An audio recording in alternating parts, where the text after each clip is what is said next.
Je suis Emmanuel, vidéaste de mariage depuis 2007.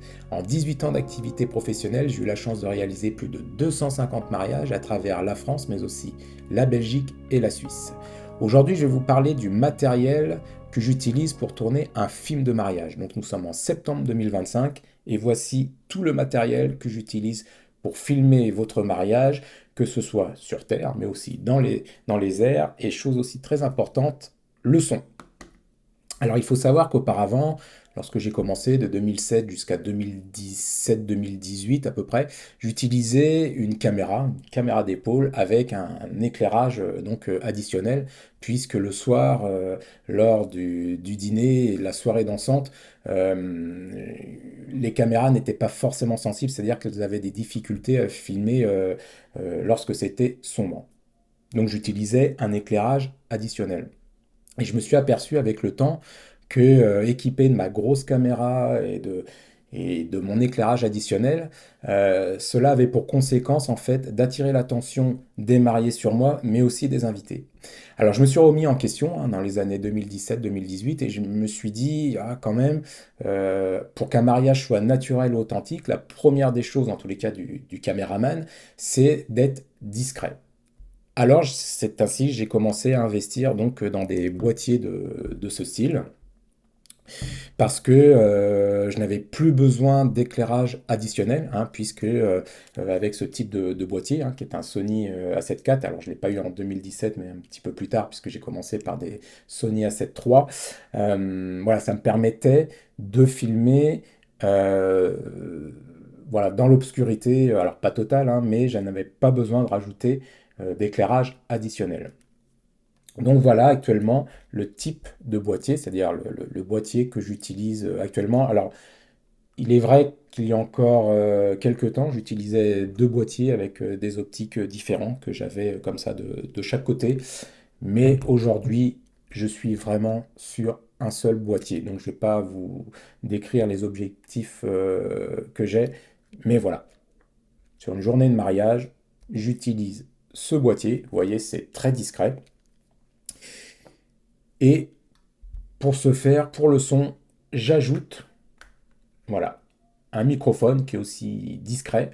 Alors un microphone qui a plusieurs vertus, enfin déjà c'est de prendre le son, ça bien évidemment, mais qui a aussi la possibilité de filmer soit en omnidirectionnel, en directionnel, en super directionnel. Voilà, je ne vais pas vous expliquer les trois conditions pour prendre le son, mais voilà, il y a une fonction pour plus les interviews et les autres fonctions pour prendre le son d'ambiance. Et j'ajoute, voilà, ce qu'on appelle une petite bonnette anti-vent. Alors cette petite bonnette anti-vent, pourquoi? Parce que bah, lorsqu'il y a un petit peu de vent dehors, cela permet de ne pas avoir de sifflement au niveau du son. Donc voilà, donc maintenant je la laisse toute la journée, que ce soit en intérieur, enfin en extérieur qu'en intérieur. Donc voilà le matériel que j'utilise lors d'un film de mariage. Alors ça, c'est sur Terre. Il y a aussi les prises de vue dans les airs. Alors j'utilise un drone. Alors celui-ci, c'est le DJI R2S, donc qui me donne entièrement satisfaction. Donc je suis droniste professionnel. Donc à partir du moment où le propriétaire des lieux me donne l'autorisation de faire des prises de vue du domaine, eh bien je les fais sans souci. Alors, si mon boîtier principal venait à tomber en panne, eh ben j'en ai un deuxième. Voilà. Donc voici mon deuxième boîtier, parce que ça peut arriver hein, qu'il puisse tomber en panne avec là aussi la même prise de son que sur ce boîtier. Voilà. Et chose très importante, mes deux boîtiers ont ce qu'on appelle deux slots, c'est-à-dire deux emplacements pour deux cartes SD. Voilà. Une carte SD ici et la deuxième juste en dessous. Voilà. Et ça, c'est très important, c'est primordial. Pourquoi? Parce que j'enregistre un film de mariage sur les deux cartes, c'est-à-dire que une carte numéro 1 et la carte numéro 2, il y a exactement les mêmes contenus, c'est ce qu'on appelle un double enregistrement. Pourquoi? Parce que ça peut arriver, il peut y avoir une carte qui est défaillante en cours de tournage, et ben je suis sûr que l'autre carte aura enregistré donc la totalité. Et donc c'est pareil pour celui-ci, il a aussi donc deux slots et deux cartes SD. Alors au niveau du son, parce que chez moi c'est très important le son. Pourquoi? Parce que vous pourrez regarder dans une autre vidéo les films de mariage que je les réalise en fonction des discours et des interventions durant toute la journée du mariage. Alors pour ce faire, j'ai voilà, ce qu'on appelle des enregistreurs externes. Voilà, j'en ai deux, de marque Tascam. Deux plus un, puisque j'en ai trois en réalité, puisque là je suis en train d'enregistrer avec un Tascam. Alors, lors d'une journée de mariage, mais avant de me rendre sur un mariage, j'appelle systématiquement le DJ pour voir si je peux me brancher sur sa console pour récupérer donc tous les sons pour une cérémonie laïque, mais aussi durant le cocktail et durant la soirée. Je reprends tous les sons. Et généralement, à 95%, enfin à 98%, il n'y a jamais de problème avec le DJ pour que je puisse me brancher sur sa console. Si c'est pas possible, j'ai d'autres moyens de fixer, mais bon, ça, je ne vais pas trop m'attarder dessus, mais de fixer des enregistreurs sur une enceinte. Donc, par exemple, le son sera moins bon, mais une fois retravaillé, le son sera bon.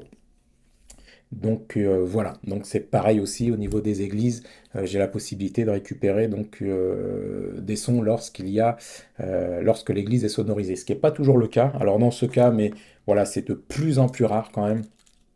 Voilà, j'utilise ce qu'on appelle un micro-cravate que je branche de façon très discrète sur le marié, mais comme je vous l'ai dit, c'est très très rare désormais.